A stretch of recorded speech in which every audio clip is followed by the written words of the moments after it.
இப்போ வந்து கவர்மெண்ட்ல சரி, இப்போ ஜிசிசி கவர்மெண்ட் கார்ப்பரேஷன் இப்போ எல்லாம் சேர்ந்து அனிமல் பர்த் கண்ட்ரோல் வந்து ஒரு பர்ஃபெக்டாக கரெக்டாக பண்ணிகிட்ருக்காங்க நிறைய இடத்துல. அது ரொம்ப ஆரோக்கியமான விஷயம். அதாவது கருத்தடை மட்டும் செய்கிறது இல்லாமல் அவங்களுக்கு வேக்சினும் போட்டு திருப்பி எங்கேருந்து பிடிச்சிட்டு போனாங்களோ அந்த இடத்துல கொண்டு வந்து விட்டுடுறாங்க. அது ஒரு நல்ல விஷயம், ஆரோக்கியமான விஷயம், நல்லபடியாக போய்கிட்டு இருக்கு. அது எந்த மாற்று கருத்தும் இல்லை. இப்போ என்ன புதுசாக ஒரு இஷ்யூவா என்னவா நடந்துக்கிட்டு இருக்குன்னா, இப்போ எங்கள் ஏரியாவில் நான் வந்து ஒரு 10 வருஷத்துக்கு மேலே நான் ஒரு ரெஸ்க்யூவர், வாலண்டியர் அண்ட் ஃபீடரும் கூட. அதனால எங்கள் ஏரியாவில் எத்தனை டாக் இருக்குது, எந்தெந்த டாக் இருக்குங்கிறது எனக்கு ரொம்ப நல்லா தெரியும். ஏன்னா டெய்லி நம்ம சாப்பாடு வைக்கிறதுனால டாக்ஸுக்கும் நம்மள தெரியும். நமக்கும் எத்தனை டாக்ஸ் இருக்குது, எந்தெந்த டாக்ஸ் இருக்குங்கிறது தெரியும். இப்போ ஒரு 10, 15 நாளாக என்ன ஆகுதுன்னா, ஒரு புதுசாக ஒரு 5 டாக்ஸை வந்து ரீலொகேட் பண்ணியிருக்காங்க. வேறு ஏரியாலேருந்து எங்கள் ஏரியாவில் வந்து விட்ட மாதிரி. இது மாதிரி நிறைய இடத்துல நடக்குது. எங்கள் ஏரியான்னு இல்லை, நிறைய இடத்துல அந்த தப்பு நடக்குது. சரியா? இப்போ இந்த இந்த மாதிரி பண்ணுறனால என்ன ப்ராப்ளம் ஆகுது அப்படின்னு பார்த்தீங்கன்னா, அந்த டாக்குக்கு இது புதுசு இல்லையா? வேறு ஏரியாலேருந்து இங்கே கொண்டாந்து விட்டுட்டாங்க ஈஸியா. ஒரு வண்டியிலையோ அதை கேட்ச் பண்ணி கொண்டாந்து வந்து என்ட்ரன்ஸில் ரோட்டுக்கிட்டேயோ எங்கேயாவது விட்டுருவாங்க. அது அங்கங்கே தெரிஞ்சது எங்கிட்டு போகிறதுன்னு தெரியாமல் புது ஏரியா, அது புரியாது. எங்கே இருக்கோங்கிற ஒரு பயம், டென்ஷன், ஸ்ட்ரெஸ்ஸு எல்லாம் இருக்கும். அதுக்கு அப்படியே தட்டு தட்டு மாதிரி வந்துடுது. உள்ளே நுழைஞ்சதுக்கப்புறம் அந்த ஏரியாவிலே ஏற்கனவே வாழ்ந்துக்கிட்டு இருக்க டாக்ஸ் இருக்காங்க இல்லையா, அவங்களுக்கு வந்து இவங்களெல்லாம் அலோவ் பண்ண மாட்டாங்க. அது ஒரு பெரிய சண்டை மாதிரி வருது. அந்த சண்டையில் என்ன ஆகுதுன்னா, ஏற்கனவே அங்கே வாழ்ந்துட்டு இருந்த நாய்க்கும் காயம் ஏற்படுது, புதுசாக வந்த நாய்க்கும் காயம் ஏற்படுது. இது வந்து பெரிய இஷ்யூவாக தான் போய்கிட்டு இருக்கு இப்போ. எங்கள் ஏரியாவில் இந்த மாதிரி நான் ரீலொகேட் பண்ணவே விட மாட்டேன். எங்கள் ஏரியாவில் உள்ள டாகை கொண்டு போய் வேற எங்கேயாவது விடுறதுக்கும் நான் அலோவ் பண்ண மாட்டேன். கொண்டாந்து இங்கே தான் விடணும்னு சண்டை போட்டு விட வச்சு சொல்லிடுவேன். அந்த இடத்துல கொண்டாந்து விட்டுடுவாங்க. இப்போ வந்து புது ஏரியா, வேற ஏரியாவில் உள்ள டாக்ஸை வந்து ரீலொகேட் பண்ணி இப்போ எங்கள் தெருவில் விட்டுருக்காங்கன்னா, அப்போ அந்த புதுசாக வந்த நாய்களுக்கும் ஏற்கனவே அங்கே வாழ்ந்துகிட்டு இருந்த நாய்களுக்கும் அது ஒரு பெரிய சண்டையாகுது. ஏன்னா விடமாட்டாங்க. எந்த டாகுமே அவங்கவுங்க ஏரியாவுக்குள்ள இன்னொரு டாக்ஸ் வந்துச்சுன்னா அலோவ் பண்ணவே மாட்டாங்க. அது எல்லா நாயுமே அப்படி தான் இருப்பாங்க. இப்போ இந்த புதுசாக வந்த டாக்ஸுக்கு இந்த ஏரியா புதுசு இல்லையா, அதனால இப்போ வந்து ஒரு 10, 15 நாளாக அந்த டாக்குள்ளே சண்டை வர்றது, அதுகளுக்கேக்குள்ளேயே காயம் ஏற்படுறது, இந்த மாதிரி இஷ்யூஸ் போய்கிட்டுருக்கு. இது சம்மந்தமாக நம்ம வந்து GCC animal birth control Kannammapet பவுண்டில் ஃபோன் பண்ணி கேட்டால், டாக் கேச்சர்ஸ்டெல்லாம் கேட்டால் அவங்க என்ன சொல்கிறாங்க, நாங்கள் பண்ணலை மேடம், ஏன்னா நாங்கள் பண்ண மாட்டோம், அந்த மாதிரி பண்ணவும் கூடாது, அப்படி பண்ணுனா எங்கள் மேலே ஆக்ஷன் எடுப்பாங்க, நாங்கள் பண்ணலை அப்படின்னு சொல்கிறாங்க.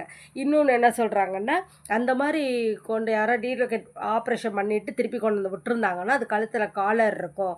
அந்த காலரில் உள்ள அந்த டேக்கை, அந்த சிப்பை வந்து நீங்கள் ஸ்கேன் பண்ணி பார்த்தீங்கன்னா அது எந்த ஏரியான்னு தெரிஞ்சிடும் அப்படின்றாங்க. இப்போ என்னோட இது என்னென்னா, நம்ம ஏற்கனவே பழக்கப்பட்ட டாக்ஸ் இருக்கு இல்லையா, டெய்லி ஃபீட் பண்ணுறோம், அவங்க நம்மளை தெரியும், கூப்பிட்டாலே வந்துடுவாங்க, குழந்த மாதிரி வந்துடுவாங்க. டேய் இங்கே வாடா அப்படி கூப்பிட்டோம்னா ஓடி வந்துடுவான்.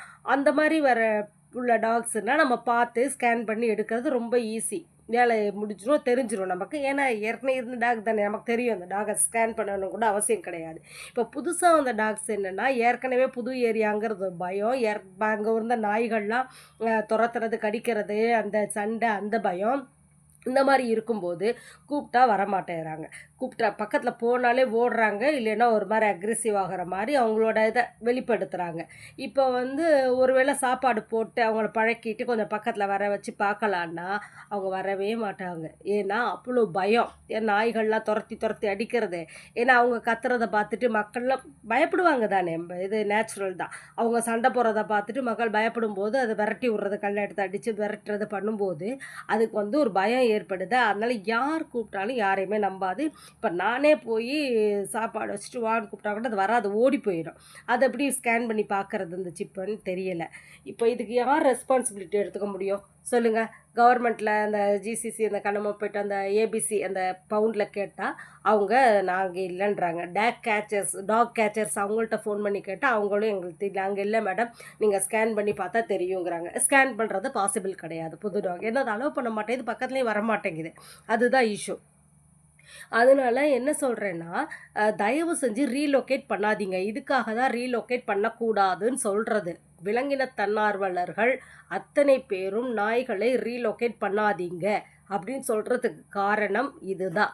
ஏன்னா இப்போ இப்போ 5 டாகை கொண்டாந்து விட்டுட்டாங்கல்ல, எந்தெந்த ஏரியான்னு தெரியல. ஒரே ஏரியாவில் இருந்த டாகா இல்லை வேறு வேறு ஏரியாலேருந்து கொண்டாந்து விட்டுட்டு போயிருக்காங்களான்னு தெரியாது.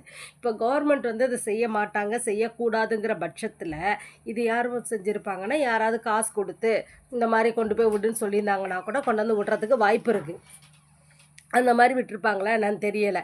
இதனால புதுசாக வந்த டாகுக்கும் பிரச்சனை, ஏற்கனவே இங்கே வாழ்ந்துட்டு இருந்த டாக்ஸ்க்கும் பிரச்சனை, மனுஷங்களுக்கும் பிரச்சனை, குழந்தைகளுக்கும் பிரச்சனை. இப்போ மனுஷங்க பண்ணுற அந்த தப்புனால எத்தனை பேருக்கு ப்ராப்ளம் வருது பாருங்கள். இப்போ லாஸ்ட்டில் இந்த நாய்க்கு என்னென்னா ஒரு பயத்துலேயோ ஒரு அக்ரெசிவ்லேயோ யாராவது அந்த பக்கம் போவே இல்லை, சரி கத்துதேன்னு சொல்லிட்டு அடிக்க போவே இல்லை, கடிக்க வந்ததுன்னா அது யார் மேலே அந்த ப்ராப்ளம் வரும் சொல்லுங்கள்? டாகை தான் சொல்லுவோம். கண்டிப்பாக அஸ் யூஷுவல் நம்ம டாகை தான் சொல்லுவோம் கடிச்சிருச்சு அப்படின்னு.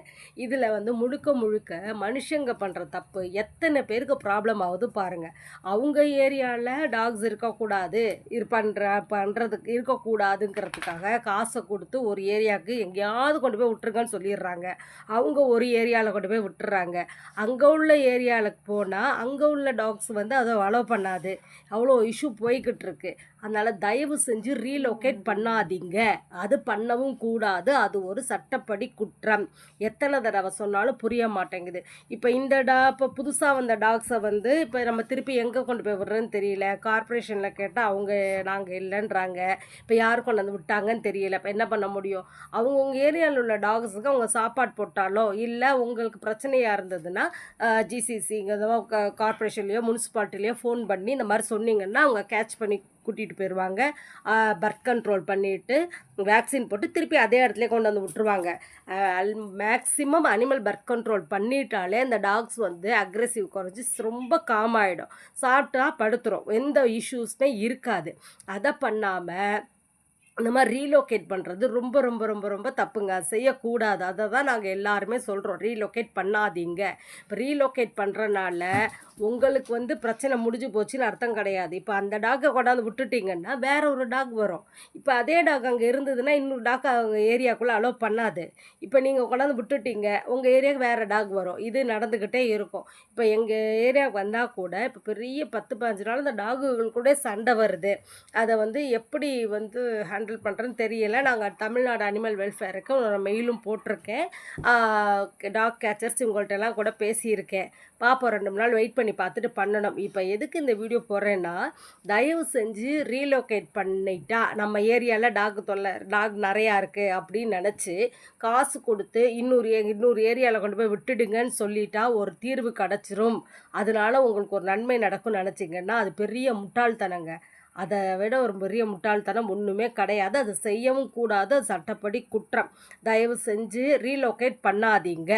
அவங்கவுங்க ஏரியாவில் டாகுக்கு அவங்கவுங்க முனிசிபாலிட்டிலேயோ கார்ப்பரேஷன்லேயோ வர சொல்லி அனிமல் பர்த் கண்ட்ரோல் வேக்சினேட் போட்டு அதே தெருவிலே விட்டுற சொல்லிடுங்க. அவங்க ஆயுசு ரொம்ப கம்மி, 10 வருஷம். அதாவது ஆரோக்கியமாக இருந்தால் 15 வருஷம். இப்போ எந்த டாகுக்கு நல்ல ஆரோக்கியமான உணவு கிடைக்கிது? அவ்வளோ வருஷம்லாம் இருக்காது. அவங்க ஆயுசு இருக்கிற வரைக்கும் அனிமல் பர்த் கண்ட்ரோல் பண்ணி வேக்சின் போட்டாங்கன்னா அங்கே இருக்கிற வரைக்கும் அமைதியாக இருந்துட்டு வாழ்ந்துட்டு இறந்து போயிடும். அதை தயவு செஞ்சு புரிஞ்சுக்குங்க. டாக்ஸை ரீலோகேட் பண்ணுறதை தயவு செஞ்சு நிறுத்துங்க, செய்யாதீங்க. உங்களுக்கு ப்ராப்ளம் இருக்கக்கூடாதுன்னு எங்கேயாவது விட்டிங்கன்னா அது அந்த டாகுக்கும் பிரச்சனை, ஏற்கனவே இருந்த டாக்ஸுக்கும் பிரச்சனை, அங்கே இருக்கிற மக்களுக்கும் பிரச்சனை, குழந்தைங்களுக்கும் பிரச்சனை. அதனால் ரீலோகேட் பண்ணி இந்த மாதிரி பிரச்சனைகளை உருவாக்காதீங்க. மனிதர்கள் பிரச்சனையை ஏற்படுத்தி உருவாக்கிட்டு லாஸ்ட்டாக நாய்கள் மேலே பழி போடுறது எந்த வகையில் நியாயம்னு தெரியலை. அதனால் தயவு செஞ்சு ரீலோகேட் பண்ணுறது எதுன்னு தெரியலை. அந்த ஃபோட்டோஸ் எடுக்க முடியலை, ஓடுறாங்களா, நல்லா வீடியோ கேட்ச் பண்ண முடியலை. நாளைக்கு வீடியோ எடுத்தேன்னா அதையும் அப்லோட் பண்ணுறேன். எந்தெந்த டாகுன்னு தெரியலை. முடிஞ்சால் அந்த சிப்பை ஸ்கேன் பண்ண ட்ரை பண்ணணும், பார்க்கலாம். அதனால் தயவு செஞ்சு என்னோடய ஒரே ரெக்வெஸ்ட்டு, எந்த தெருவாக இருந்தாலும் உங்கள் தெருவில் உள்ள நாய்களுக்கு அனிமல் பர்த் கண்ட்ரோல் பண்ணுறதுக்கும் வேக்சின் போடுறதுக்கும் கவர்மெண்ட் மூலமாக ஏற்பாடு பண்ணுங்கள். இல்லைனா வாலண்டியர்ஸ் யாராவது இருந்தாங்கன்னா அவங்கள்ட்ட சொல்லி ஒரு ஏற்பாடு பண்ணி செய்யுங்க. திருப்பி உங்கள் ஏரியாவிலே கொஞ்சம் விட சொல்லிடுங்க. தயவு செஞ்சு ரீலோகேட் பண்ணி இந்த மாதிரி பிரச்சனைகளை உருவாக்காதீங்க. அதுதான் சொல்கிறேன். தேங்க்யூ.